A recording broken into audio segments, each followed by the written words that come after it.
Продолжает наш эфир выпуск новостей. В студии Сергей Михедов. Здравствуйте. Коротко о главных темах. Минтранс Республики опубликовал примерный график открытия ледовых переправ. Озвучили и уточненный прогноз по ледоставу на реках региона. Клинчане смогут самостоятельно решить, какие общественные пространства нужнее. Идет сбор заявок для участия в конкурсе по программе поддержки местных инициатив. Отдохнул на Дальнем Востоке, вернулись 40 тысяч из потраченных средств. Ряд поручений касательно туризма в ДФО дал президент правительства страны. Минтранспорта Республики опубликовала примерный график открытия ледовых переправ. Первыми откроют участок трассы Колыма от Хандыги до Мигина-Алдана и участки дороги Вилюй-Верхневилюйск, Хуро и Нюрба-Кюндяди. Их ввод для транспорта массой до 4 тонн запланирован на 24 ноября. 5 декабря для автомашин также до 4 тонн будет открыт автозимник на отрезке Усть-Сунтар, а 10 декабря Крестях-Мирный. Переправы Якутск-Нижний Бестях ведут в эксплуатацию 5 января следующего года для транспорта массой до 10 тонн. Озвучили и уточненный прогноз по ледоставу на реках региона. Его предоставило Якутское управление гидрометеослужбы. Так, на реке Лени у гидропоста Хабарова появление ледовых явлений следует ожидать с 19 по 21 октября. А на участке Витюм и Якутск-Кюсюр наблюдается шугоход различной интенсивности. Сегодня у гидропостов Нюя, Кангаласа и Джарджан позже нормы началось устойчивое ледообразование. На всем протяжении реки Алдан также образуется лед. А на реке Тимптон, это правый приток Алдана у гидропоста Нагорный, в сроки близкие к норме образовался ледостав. Осторожно, тонкий лед. На территории республики продолжается месячник безопасности на водных объектах. С наступлением холодов и образованием на водоемах ледового покрова сотрудники ГИМС и службы спасения Якутии настоятельно рекомендуют любителям зимней рыбалки воздержаться от выхода на лед. Многие люди, особенно дети, зачастую пренебрегают мерами предосторожности и выходят на неокрепший лед, тем самым подвергают свою жизнь смертельной опасности. Постоянно напоминайте и разъясняйте детям правила поведения на льду, напоминают спасатели. Помните, соблюдение мер предосторожности – главное условие предотвращения несчастных случаев на водоемах. Также проводятся совместные патрулирования. Инспектора ГИМС выезжают совместно со службой спасения республики, также с федеральной службой спасения и с другими ведомствами, с административной комиссией. Приезжаем на водоемы, на озера.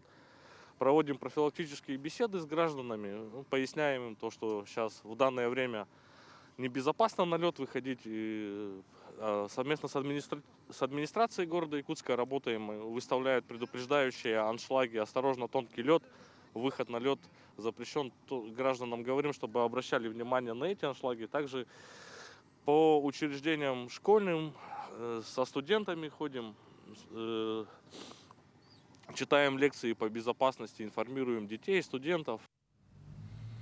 К другим темам Владимир Путин поручил до конца 2026 года отремонтировать свыше 1000 школ в регионах Дальнего Востока. Соответствующий пункт есть в перечне поручений правительству России. Также поручено создать 21 500 новых учебных мест до конца 2023 года. Кроме того, Кабмину необходимо обеспечить увеличение контрольных цифр приема выпускников дальневосточных школ на обучение по программам бакалавриата и специалитета за счет федерального бюджета. Новые правила подключения к газораспределительным сетям, утвержденные правительством России, вступили в силу. Так, догазификация возможна только в тех населенных пунктах, где уже есть газораспределительная инфраструктура. Она будет доступна заявителям, использующим газ для личных, семейных и домашних нужд. Программа не распространяется на тех, кто планирует пользоваться газом в коммерческих целях. Также сроки подведения зависят от удаленности домовладений от газораспределительной системы. В отдельных случаях их будут определять в индивидуальном порядке. Напомним, по программе социальной газификации в Якутии планируют подвести газ к почти 5000 домовладений. Мало кто мог поверить, что в такие рекордные сроки микрорайон села Бяськёль вернется к своей привычной жизни. Беда, пришедшая в село 7 августа, не оставила равнодушным никого. Однако сомнения и настороженность у в одночасье потерявших все людей сохранялись еще долго. Как жители горного района отмечают новоселье, выясняла Мадина Халикова. Поверить в то, что в такие рекордные сроки возведут новые дома и в микрорайон села Бяскёль вернется жизнь, еще в августе поверить никто не мог. Беда, пришедшая в село 7 августа, не оставила равнодушными никого. Особенное внимание территории уделил лично президент Владимир Путин. На место по его поручению выехал полпред в Дальневосточном округе Юрий Трутнев. Но сомнения и настороженность у тех, кто в одночасье потерял все, сохранялись еще долго. Большая помощь. Это нас поддержало, и мы не пали духом. И сами как могли тоже помогали строителям, все полностью вычистили, все территорию, все это. Субботники сделали. Илдархан сразу заверил, что к началу зимы будете жить в просторных, благоустроенных домах. Ну, это, как сказал, уже сделал. Семья Ивановых уже обустраивает быт. Завезли в квартиру мебель, технику, текстиль, предметы интерьера. Рассказывают, что помогали всем миром, а крупные промышленные компании выделили средства на строительство и для поддержки погорельцев. Решение строить дома из экологичных материалов, МХМ-панелей, принято исходя из сроков. 15 октября все дома сдали в эксплуатацию, а в понедельник в Бяскёле устроили общий праздник. 14 семей получили ключи от новых домов в торжественной обстановке. На этом можно сказать, что восстановление поселка Бяскёль, пострадавшего 7 августа от пожара, полностью завершено. Хочу напомнить, что мы строительством завершили 34 жилых дома общей площадью 2780 квадратных метров. На завершающей стадии вопросы компенсации людям, те, которые были предусмотрены и соответствующим образом оформлены документально. Конечно же, здесь мы все должны отметить роль главы республики Арсения Сергеевича Николаева, который своими быстрыми, четкими, своевременными решениями позволил организовать эту всю работу. Сдают дома под ключ с отделкой, внутренним обустройством и необходимыми коммуникациями. Каждому участку провели свет, газ, а в доме отопление, горячая и холодная вода, санузел и ванная комната. Завели в микрорайон и высокоскоростной интернет. Село теперь не отличить от современного европейского квартала. А жителям вручили сертификаты на покупку мебели и бытовой техники. Данные дома, получается, находятся на свайной поле. Все дома благоустроенные, получается, газовое отопление, все входит. От большого огня пострадали не только дома, стихия уничтожила сельхозтехнику, скот и целый животноводческий комплекс, снабжающий жителей села и ближайших муниципалитетов качественными продуктами. Как рассказывает владелец Алексей Петров, летом, стоя на пепелище своего дела жизни, думал, что на этом его предпринимательской деятельности конец. Опережающими темпами подрядчики возвели здание для ведения хозяйства, сдали объект раньше срока. Теперь в нем есть молочный блок и модульная котельная, современное оборудование, которое позволит нарастить объемы производства до 300 тонн молока в год. Я план этот год выполнил. Это уже где-то около 10 тонн остался. Да нет, меньше остался, наверное. Где-то 200 тонн я сдаю. Договор у меня 150, а так 200 тонн. В будущем в селе планируют построить новую школу и спортивно-культурный центр. С такой инициативой к Владимиру Путину обратился глава республики Айсен Николаев. Президент, в свою очередь, поддержал руководителя региона и пообещал помочь со строительством соцобъектов и выделением средств из федерального бюджета. Мадина Халикова, Георгий Григорьев, Бяскёль, Горный район. Предложение о выплате в 1 миллион рублей на приобретение жилья семьям при рождении третьего или последующих детей на Дальнем Востоке поручил президент Владимир Путин. В документе отмечается, что третьи или последующие дети при рождении должны быть зарегистрированы на территории Дальневосточного федерального округа. Исполнить поручение Кабинет министров должен до 1 ноября. Тропа здоровья в парке, детская площадка в микрорайоне Алроса, установка мусорных урн и умных скамеек на общественных территориях. Что нужнее ленчанам? Определить смогут только они сами, как и внести свои предложения для участия в конкурсе по программе поддержки местных инициатив. Первый этап – прием предложений от граждан, второй – подготовка заявки. Город Ленск может подать 3 заявления, по каждому размер субсидий составляет до 1,5 миллиона рублей. 10% от этой суммы профинансирует муниципальное образование поселения, 3% смогут внести сами местные жители. Одно из условий – территории должны быть в муниципальной собственности.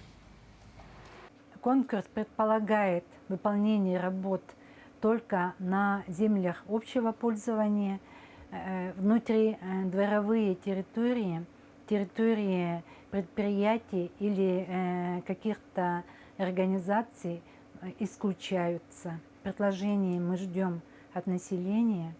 Надеемся, что жители города и в этот раз будут самыми активными участниками инициативного бюджетирования. У нас прошло совещание с руководителями управляющих компаний, с депутатами города по отбору заявок для участия в конкурсе программы местных инициатив. Одним из главных условий конкурса программы является непосредственное участие самих жителей. Программа так и называется «Поддержка местных инициатив», то есть инициативы должны исходить от населения. Возможность увеличения туристического кэшбэка за поездки на Дальний Восток до 40 тысяч рублей рассмотрят по поручению президента. Кроме того, главе государства поручено найти возможности снижения ставки НДС для туристических организаций и предоставления федеральных субсидий российским кредитным организациям. Средства планируют направить на возмещение недополученных ими доходов. Это связано с предоставлением кредитов по льготным ставкам инвесторам, реализующим на Дальнем Востоке проекты по строительству гостиниц с менее чем 120 номерами. Тем временем журнал National Geographic Traveler проводит онлайн-голосование «Сокровища России». Оно посвящено туристическим возможностям страны. В нем республику представили в 9 номинациях, сообщает пресс-служба Минпреда региона. Якутия участвует в категориях «Природный объект», «Туристическая тропа», «Экскурсионный маршрут», «Речной и морской круиз», «Культурно-исторический объект», «Общественное пространство», «Народный промысел», «Традиционный праздник» и «Национальная кухня». Отмечается, что проект поможет не только определить главные достопримечательности и наиболее популярные места и объекты, но и открыть новые точки на туристической карте России.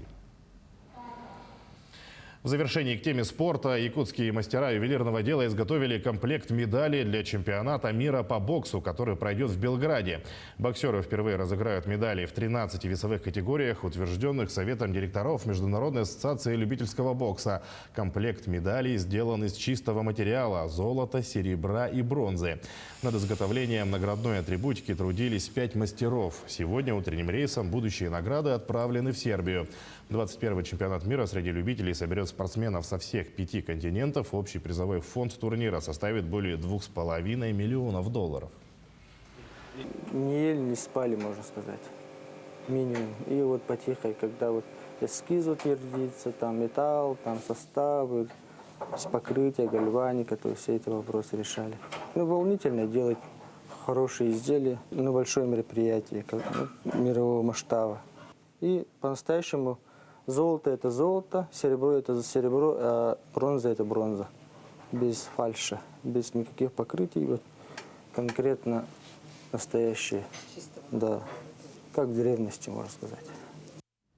На этом выпуск подошел к концу. Оставайтесь с нами.